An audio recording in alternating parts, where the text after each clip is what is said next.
আসসালামু আলাইকুম দর্শক, সাফা বাংলা টিভির আজকের সংবাদে আপনাদের স্বাগতম। শুরুতেই থাকছে প্রধান প্রধান সংবাদ শিরোনাম। জামায়াতে ইসলাম মানেই ইসলাম ধর্ম নয়, যা বললেন আলাল। সর্বশেষ এককভাবে দেশকে নেতৃত্ব দিতে পারবে না বিএনপি জামাত, যা বললেন সার্জিস আলম।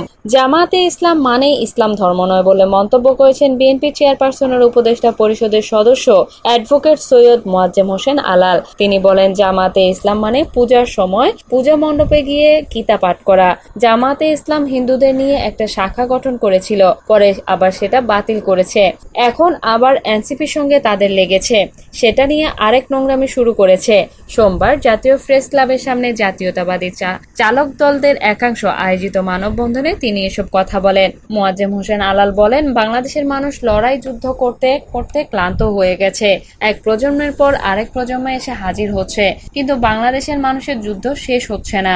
1971 সালে রণাঙ্গনে স্বাধীনতা যুদ্ধ হয়েছে, কিন্তু এখনো দেশে মুক্তিযুদ্ধ চলমান, কারণ এখনো ভারত ভোটের অধিকারের জন্য বিপদগামী কিছু রাজনীতিবিদের খপ্পর থেকে বাঁচার জন্য দেশের মানুষ সংগ্রাম অব্যাহত রেখেছে। তিনি বলেন, আপনারা দেখতে পাচ্ছেন মুখে এক এবং মনে আরেক কথা বলছে একটি রাজনৈতিক দল এবং কাজ করছে আরেক রকম। একের পর এক কর্মসূচি দিয়ে যাচ্ছে, ওদিকে জুলাই সনদে স্বাক্ষর করে এসেছে।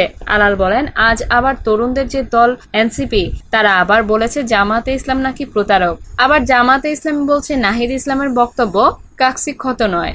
বিএনপি চেয়ারপারসনের উপদেষ্টা পরিষদের সদস্য বলেন, আমরা মনে করি বাংলাদেশের মানুষ শুধু ভোটের অধিকারের জন্য লড়াই করেনি, শুধু খেয়ে পড়ে বেঁচে থাকবে ভোটের প্রয়োজন নেই এজন্যও লড়াই করেনি।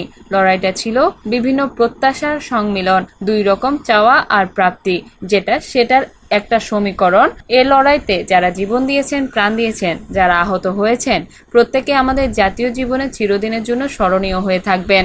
চলে যাচ্ছি পরের সংবাদে। জাতীয় নাগরিক পার্টির উত্তরাঞ্চলের মুখ্য সংগঠক সার্জিস আলম বলেছেন, বিএনপি ও জামাত এককভাবে দেশ পরিচালনা করার মতো শক্তিশালী নয়। আপাতত দৃষ্টিতে যা দেখা যায় আর মাঠের বাস্তবতা পার্থক্য আছে।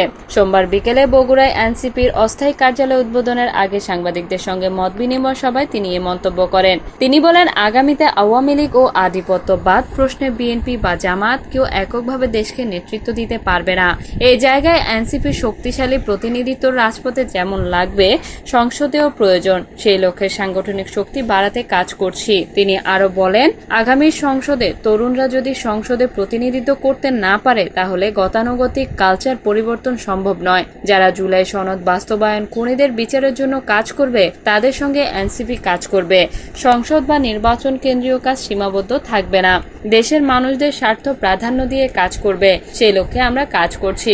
সংস্কার ও বিচারের জন্য এনসিপি সবসময় গুরুত্বপূর্ণ ভূমিকা পালন করে আসছে, আগামীতেও করবে।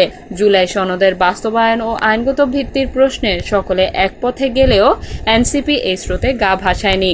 এনসিপি জনগণের প্রশ্নে আপোষহীন থেকে সনদের আইনগত ভিত্তির নিশ্চয়তা চেয়েছে।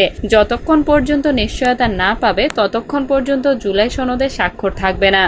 এই সময় এনসিপির জেলার সিনিয়র নেতৃবৃন্দ উপস্থিত ছিলেন। সুপ্রিয় দর্শক, আমাদের ভিডিওটি যদি ভালো লেগে থাকে লাইক, কমেন্ট, শেয়ার করতে ভুলবেন না। চ্যানেলটি যদি সাবস্ক্রাইব না করে থাকুন, অবশ্যই সাবস্ক্রাইব করে নিন।